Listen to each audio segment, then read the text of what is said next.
Oke, tadi kita sudah melihat tentang fairness ya. Sekarang kita lihat aspek kedua yaitu challenge versus success. Ya, seperti apa sih ini? Ya. Nah, mendesain tingkat kesulitan game ya, mendesain challenge-nya itu gampang-gampang susah sebetulnya. Ya, kita harus mempertimbangkan tingkat keahlian pemain dengan ke tingkat kesulitan atau tantangan dari game kita, ya. Nah, ini disebut flow channel. Ya, kita sudah pernah melihat ini pada beberapa pertemuan yang lalu. Ya, sekarang kita akan lihat lebih dalam lagi. Ya, jadi kalau digambarkan dengan grafik, kurang lebih seperti ini flow channel. Ya, pada sumbu horizontal itu adalah keahliannya pemain, skills, dari rendah sampai tinggi. Kemudian pada sumbu vertikal itu adalah tantangan dari game kita, ya, dari rendah dan tinggi. Nah, keadaan awal itu adalah A1 di sini. Ya, ketika pemain pertama kali memainkan game kita, skillnya pasti rendah, ya, dan challenge dari game kita biasanya juga rendah. Nah, apa yang terjadi kalau kita tidak seimbang melakukannya? Ya, sebagai contoh, pada kondisi A3, ya, pemain baru punya keahlian yang cukup rendah pada gamenya, tapi tantangannya sudah tinggi. Ya, kalau gamenya dari awal itu sudah susah, ya, kalau gamenya dari awal itu sudah susah, maka pemain itu bisa mengalami yang namanya anxiety atau kegelisahan. Ya, ini bisa membuat pemain itu akan malas melanjutkan. Ya, contoh game yang skill-nya rendah di awal, tapi challenge-nya sudah tinggi, ya, Dark Souls tentu saja, dan berbagai macam turunannya, ya. Di awal kemampuan pemain itu masih rendah, bahkan equipment-nya masih rendah, tapi tantangannya sudah tinggi. Ya, tutorialnya Dark Souls mungkin banyak yang game over bahkan di tutorial, ya kan? Nah, itu keadaan A3. Kalau tidak hati-hati, pemain tidak akan mau melanjutkan game tersebut, ya. Tapi ternyata memang terbukti bahwa ada beberapa pemain yang suka dengan kondisi ini. Ya, bahkan dari awal pun sudah susah. Nah, kondisi sebaliknya adalah A2. Ya, ketika pemain itu sudah cukup familiar dengan game kita, ya sudah cukup lama bermain, maka skill-nya tentu saja akan meningkat. Kemampuan pemain akan meningkat. Kalau ini tidak diiringi dengan peningkatan tantangan, ya, tantangannya sama terus, maka pemain akan mengalami boredom, ya, alias kebosanan. Ya, terus game ini tantangannya apa nih? Ya, saya sudah terlalu OP. Ya, semua musuh bisa diselesaikan dengan satu kali hit. Ya, terus ngapain mainnya ya? Bosan lama-lama. Ya, nah maka kita harus melakukan balancing. Ya, kalau dari A3, balancingnya gampang. Ya, kita tinggal menambah skill dari pemain aja. Kalau dari A2, maka kita harus meningkatkan tantangannya. Ya, supaya pemain akan sampai pada keadaannya seimbang antara challenge sama skill. Nah, keadaan seimbang antara challenge dan skill ini disebut flow channel. Dan kita diharapkan bisa mendesain game yang membuat pemainnya itu tetap berada pada flow channel ini. Ya, cuman bentuk ini sendiri kalau kita lakukannya secara linear, ya, bentuk ini aslinya juga bisa bikin pemainnya bosen. Kenapa? Karena gamenya akhirnya bisa diprediksi. Oh, setelah ini saya sudah dikasih skill macam-macam, berarti kayaknya setelah ini akan ada boss. Ya. Nah, kalau polanya itu diulang-ulang seperti itu, ya, maka gamenya jadi terprediksi. Ya, lalu gimana caranya untuk membuat game ini jadi sedikit tidak terprediksi? Ya, kita bisa main-mainkan flow channel-nya. Ya, tidak lagi linear, ya, keadaan idealnya adalah garis lurus. Ya, tapi kalau garis lurus itu tidak ada variasi pada gamenya. Ya, tapi kalau bentuk seperti ini, bentuk wave, ya, kita akan menyeimbangkan tingkat kesulitan dan tingkat skill-nya dari pemain. Ya, ini tetap masih bisa dimain-mainkan, tapi harus masih berada dalam flow channel ini. Ya, jangan sampai keluar. Nah, pola ini disebut tense and release. Ya, jadi, pada situasi tertentu pemain akan mengalami tense ya, tegang, pemain harus diuji kemampuannya. Ya, tapi kalau berhasil maka kita lakukan rilis ya. Sementara challenge-nya biarkan dulu, jangan dinaikkan, bahkan diturunkan dulu ya. Biarkan pemain itu rileks sejenak dengan merasa bahwa wah aku tadi sudah berhasil mengalahkan bos yang susah nih.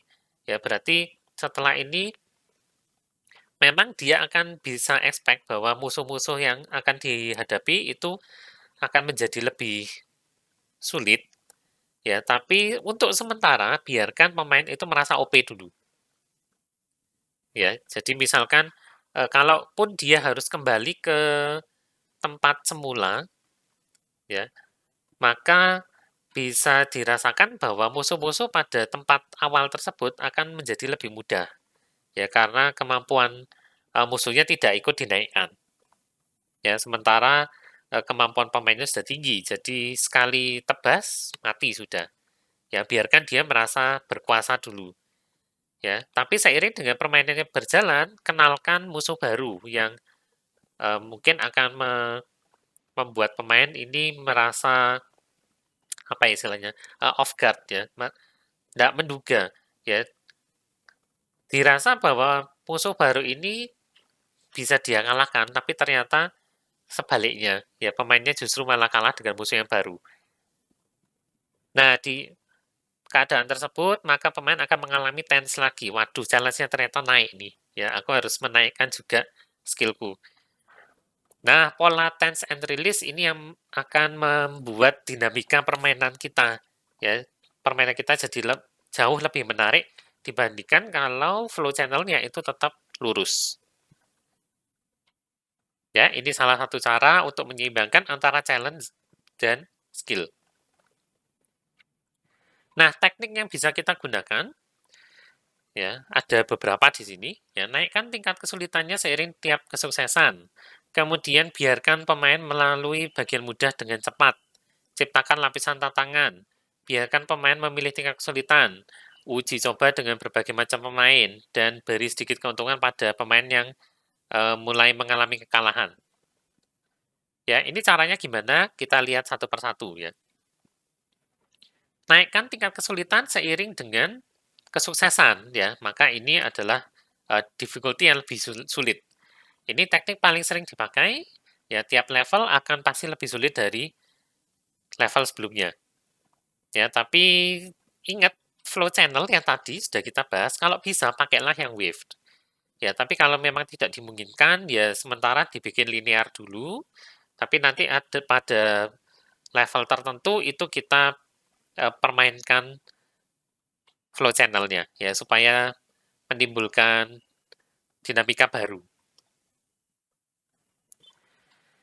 Ya, kemudian biarkan pemain itu melewati bagian yang mudah. Ya, kalau kesulitannya memang bertahap, pastikan bahwa ada mekanisme tertentu bagi pemain yang keahliannya sudah tinggi. Ya, biarkan mereka bisa menyelesaikan level dengan cepat.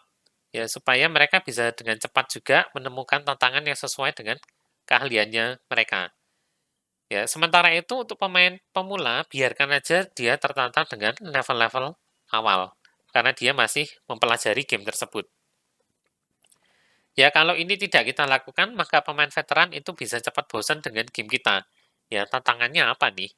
Ya, mau dimainkan lagi ya, merasa gamenya terlalu mudah sudah. Kemudian teknik berikutnya kita bisa memperkenalkan kesulitan yang bertahap, ya, layers of challenge di sini. Contoh yang paling populer adalah memberi nilai huruf atau bintang pada akhir level. Ya, pada keadaan awal, untuk melanjutkan permainan, itu pemain cukup ya sekedar pas sajalah ya. Bintangnya satu aja boleh. Ya, atau skor C itu sudah dianggap permainannya bisa dilanjutkan. Ya, nanti kalau pemain itu sudah ahli, sudah mengetahui seluk-beluk dari permainan ya, pemain itu boleh mengunjungi lagi level tersebut untuk mendapatkan nilai sempurna, misalkan SS, ya, atau mengumpulkan bintang lebih banyak sampai lengkap bintang 3. Ya, bahkan kita bisa memperkenalkan penghalang pada sebuah level tertentu ya, katakanlah Level ini baru terbuka kalau kamu sudah mengumpulkan 30 bintang. Ya, padahal levelnya cuma ada berapa ya? Katakanlah 10. Ya, ada 10, maka pemain di sini harus mencoba mengunjungi level-level sebelumnya untuk mendapatkan semua bintang. Ya, cuman hati-hati juga dengan teknik seperti ini. Ya, kalau ini dilakukan terus-menerus, pemainnya bisa lelah nanti. Ya, berarti di sini ternyata ada grinding bintangnya. Ya, jangan sampai pemain merasa seperti itu. Oke, cara lain adalah menentukan tingkat kesulitan dari gamenya itu seiring dengan perjalanan waktu. Ya, kadang-kadang tingkat kesulitan yang cukup tinggi, ya, atau kita kenal biasanya dengan late game content, ini malah diinginkan untuk game yang sifatnya free to play. Ya, jadi levelnya sendiri atau dari katakanlah dari story itu sudah selesai, ya, tapi permainannya masih bisa dilanjutkan dengan mekanik-mekanik baru, misalkan Infinite Dungeon, ya, atau World Boss dan seterusnya. Ya, itu kita berikan untuk menantang pemain yang sudah menyelesaikan gamenya, ya, untuk masih terus bisa memainkan game kita, ya, untuk ngetes keahlian biasanya seperti itu. Nah, belajar memainkan game sendiri itu juga sudah menjadi tantangan, ya, terutama bagi pemain yang baru. Ya, tutorial level itu juga menjadi tantangan tersendiri sudah. Ya, kemudian teknik yang lain, kita memperbolehkan pemain untuk memilih difficulty, ya, kesulitannya sendiri, isi medium hard mungkin. Ya, bahkan beberapa game itu boleh mengganti tingkat kesulitannya di tengah-tengah permainan. Ya, ini teknik yang sudah lama sekali digunakan untuk berbagai macam game. Cuman ini ada kelemahannya. Ya, balancingnya akan ribet karena di sini kita seolah-olah punya sejumlah game, ya, sesuai dengan jumlah tingkat kesulitan. Ya, jadi kalau kita punya tingkat kesulitannya aja isi medium hard, ya berarti kita punya 3 game sekaligus. Yang pertama yang isi kita harus balancing, ya supaya tetap terasa mudah. Medium kita harus balancing lagi, supaya pemainnya merasa ini tantangannya cukup. Dan yang hard kita harus balancing sekali lagi supaya terasa tantangannya memang susah. Lalu ada juga pertanyaan, untuk mendapatkan feel yang sesungguhnya dari game kita, itu tingkat kesulitan mana yang harus dimainkan oleh pemain? Ya, apakah yang easy atau medium atau yang hard? Ya, jadi misalkan kadang-kadang ada developer yang dengan sengaja di level easy, ya itu memang permainannya mudah, tapi tidak dikasih ending yang sama dengan medium atau hard. Ya, bahkan ada yang ngomong, "Oke, kamu berhasil menyelesaikan level easy, ya, tapi permainan ini belum berakhir ya. Kejahatan masih terjadi di luar sana. Ayo selesaikan dengan main yang level medium." Ya, lalu kalau mediumnya selesai dibilang, "Oke, kamu sudah berhasil menyelesaikan game ini, ya, namun masih ada tantangan lain di luar sana yang jauh lebih sulit, ya, masih ada bos terakhir yang harus dikalahkan, ya, kalahkanlah dalam mode hard." Nah, itu berarti kita seolah-olah membuat pemainnya ini harus memainkan 3 game, ya, tiga kali gamenya untuk bisa mendapatkan ending yang sesungguhnya. Nah, itu beberapa pemain itu tidak suka dengan cara seperti itu, ya. Jadi hati-hati sedikit. Kadang-kadang ada pemain yang ya pokoknya aku mau enjoy story-nya, aku tidak mau terlibat sama battle-nya, ya tidak mau mikir. Ya, aku tetap kepingin bisa mendapatkan ending yang sama dengan orang-orang yang memutuskan memainkan gamenya dengan level yang lebih susah. Ya, ada yang seperti itu. Nah, kalau seperti itu apa yang harus dilakukan? Nah, ini contohnya. Ya, ada sebuah game roguelike, Hades tahun 2020 kemarin, ya. Nah, si Hades ini memperkenalkan custom difficulty. Ya, jadi setelah menamatkan, ya dalam tanda kutip, karena game ini sebetulnya never ending, walaupun tetap ada endingnya, ya. Setelah kita berhasil menamatkan Hadesnya sekali, maka terbuka pilihan untuk mempersulit game, itu sesuai keinginan dan kemampuan, ya. Dan sebagai panduan, biasanya gamenya itu akan ngasih tantangannya sendiri. Nah, di sini ada berbagai macam parameter yang bisa pemain pilih, ya kondisi. Kondisinya misalkan musuhnya dinaikkan HP-nya 15% per level, ya. Kemudian kemampuan heal kita dikurangi 25% per level, ya. Terus bos itu bisa mendapatkan satu skill baru kalau kita menyalakan difficulty tersebut, ya. Bahkan ada juga modifier untuk mengatur batas waktu permainan. Ya, misalnya level 1 itu satu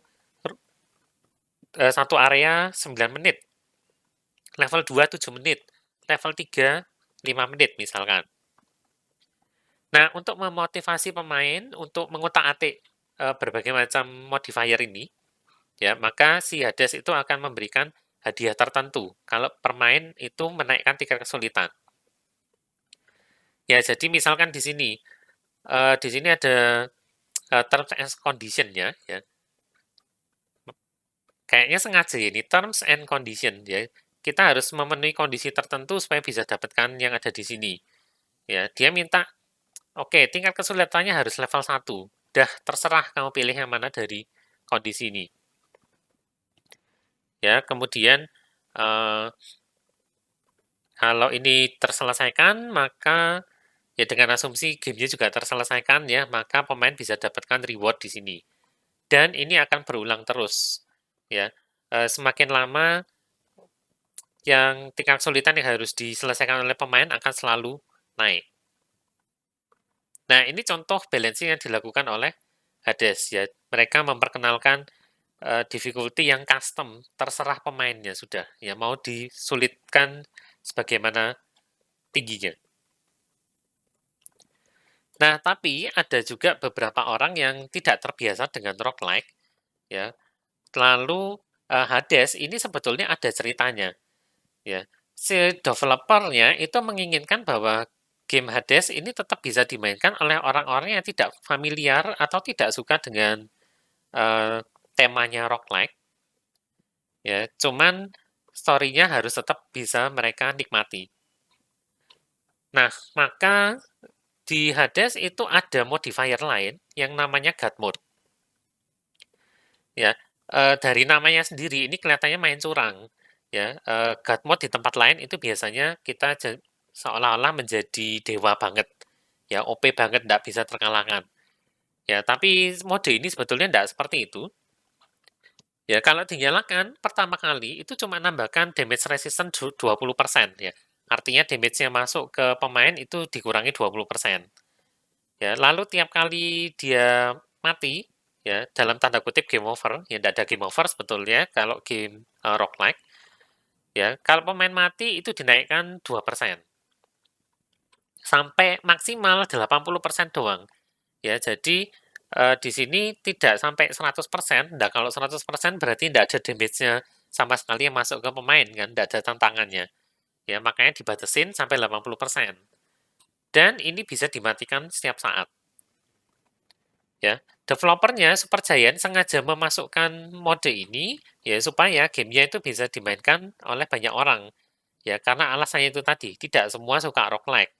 Ya, kemudian di game ini ternyata ada ceritanya. Ya, cuman kan sebel banget kalau kita pengen melanjutkan ceritanya tapi terhalang oleh permainannya sendiri karena tingkat kesulitannya terlalu tinggi. Ya, misalkan tidak bisa mengalahkan bos tertentu. Ya, maka God Mode ini bisa dinyalakan. Ya, di sini ditulisi juga sih, boleh dinyalakan kalau memang merasa kesulitan dengan gamenya, atau mau fokus sama ceritanya, atau alasan apapun, ya. Toh tidak akan ada yang menilai cara kita bermain game ini, wong ini gamenya adalah offline, ya kan? Siapa yang akan menyuruh kita harus memainkan game ini dengan tingkat kesulitan tertinggi? Tidak ada. Ya, tujuan kita main game kan ingin mencari kenikmatan tertentu, bukannya bikin kita malah jadi tambah stres. Ya, makanya mode ini disediakan. Ya, itu tadi salah satu contoh teknik penyeimbangan.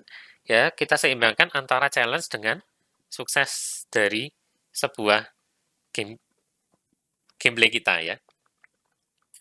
Oke, berikutnya kita akan melihat aspek yang ketiga, namanya meaningful choices. Ya, pilihan yang berarti. Ya, seperti apakah pilihan yang berarti pada game ini dan bagaimana kita bisa menyeimbangkannya? Ya, kita akan lihat bersama pada video berikutnya ya. Jadi jangan kemana-mana dulu.